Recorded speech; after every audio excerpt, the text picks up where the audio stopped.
Olivier, tu veux revenir sur l'accident de voiture à Laval? Oui, en fait, on le sait, là, je vais juste le rappeler rapidement parce qu'on n'en a pas trop parlé. C'est arrivé hier soir autour de 19h30 sur la route 335, OK, boulevard d'Agenais et Saint-Hens-Est, c'est en région dans le coin de Laval, OK. La petite fille, dans une des voitures qui était les plus touchées, il y avait un poupon de 5 mois et une petite fille, une fillette de 6 ans, elle vient d'être décédée, elle a succombé de ses blessures. Écoutez, c'était un conducteur qui circulait la direction nord, c'est la route 335, qui a fait un mouvement peut-être un peu trop rapide dû à la neige, a glissé, a accoté une autre voiture, qui sont allées, ces deux voitures-là, en sens inverse. Il y a eu d'autres voitures qui ont fait une collision frontale. Le choc vite quand il y a de la glace comme ça, ces temps-ci. Le choc a tellement été brutal que l'une des voitures a été sectionnée en deux. Okay. C'est le cas de le dire. Donc, ouais, malheureusement, on vient d'apprendre ça cet après-midi, que la petite est décédée. Ça joue dur dans les centres de ski de Charlevoix. Oui, il y a de la chicane. On le sait, il y a eu une grève pour les employés de Charlevoix dans cette région-là, surtout le Massif, exactement. Et là, lundi, le Massif a décidé, c'est-à-dire hier, a décidé de reprendre partiellement ses activités, OK, malgré les 300 employés en grève illimitée. Mais là, ils ont un deal avec le Mont Grand-Fond, qui est juste à côté. Et là, avec les activités qui recommencent, ils ont dit que seuls les abonnés de saison de la montagne, les visiteurs en formule ski, hébergement et la clientèle du Club Med, au Massif de Charlevoix, pouvaient accéder à la montagne. Par contre, dans leur entente, ça dit que les clients, c'est-à-dire du Mont Grand-Fond, auraient le droit du 5 au 31 janvier prochain d'accéder au Massif. Mais là, ils ont dit que non, ils n'ont pas le droit. Donc là, eux, de leur côté, ils ont fait « Ah, non! » Donc, le Mont Grand-Fond est fâché, c'est le cas de dire, puis l'organisation a choisi de suspendre l'entente de réciprocité. Donc là, voilà, ça se boude dans le coin du Massif. La chicane des montagnes.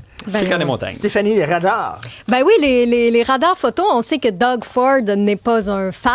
Il veut retirer les radars photo, mais ça rapporte pas mal quand même, parce qu'aujourd'hui, au Québec, on apprend justement que les radars sur notre territoire ont rapporté 133 millions de dollars pour l'année 2025. C'est quand même une hausse de 33 millions par rapport à 2024. Et on dit justement que ce sont surtout les radars mobiles qui ont été déployés sur des chantiers qui ont aidé à augmenter comme ça les revenus. Donc là, je me dis, attends un peu, si c'est les radars sur les chantiers, c'est-tu juste parce qu'on a plus de chantiers? Non, là, je fais un raccourci vite comme ça. Mais reste que oui. Mais il y en a beaucoup aux abords des chantiers, les automobilistes qui n'aiment pas ça, qu'on dise arrêtez, puis qui font ces signaleurs, puis tout ça. Oui, non, ça c'est vrai, c'est un point. Mais justement, je vous ai sorti les radars photos qui rapportent beaucoup dans les environs de Montréal, parce qu'il y en a, entre autres, sur la liste qui sont dans le coin de Québec, mais dans les environs de Montréal, ben, automatiquement, on pense aux radars près du chantier du tunnel du tunnel Louis-Hippolyte Lafontaine, là, évidemment. Donc, sur l'autoroute 25, dans les deux directions, c'est plus de 13 millions de dollars en 2025. 40 000 automobilistes qui ont reçu des amendes qu'on estime là, à 335 $ en moyenne. Quand même.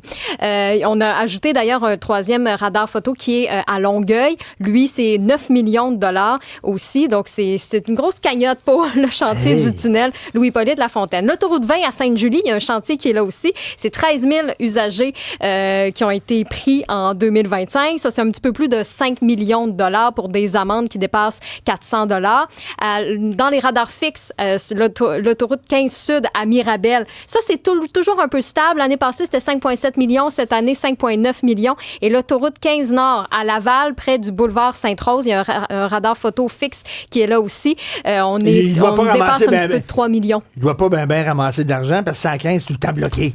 J'avoue que c'est pas l'autoroute qui circule bumper à bumper. Mais c'est ça, on a eu des témoignages aujourd'hui là, sur nos ondes, puis il y a des gens qui appelaient et ils disaient, moi, exemple, je suis camionneur, là, puis là, je sors du tunnel direction Rive-Sud. Ouais. Là, une pente, parfois, il y a des empêchements. Tu peux pas tant ralentir que ça. Et le radar se situe dans une petite section qui doit ralentir avant de réaccélérer, mais c'est un poids lourd. Donc là, il dit, j'ai tombé, exemple, à 64 km/h dans une zone de 50 et j'ai eu ce petit ticket-là en raison du photoradar. Donc, c'est pas juste dans les sections de grande vitesse. C'est ça, c'est qu'on détourne des fois. Là, on bloque des grosses rues puis on fait détourner les autos dans des petites rues. Absolument. Et voilà. Puis, c'est pas l'idéal. Où va cet argent-là? Ben, dans les poches des municipalités. Oui. C'est ça. Alors, c'est ça. Ben, c'est des percepteurs de taxes, finalement. Merci beaucoup à vous deux.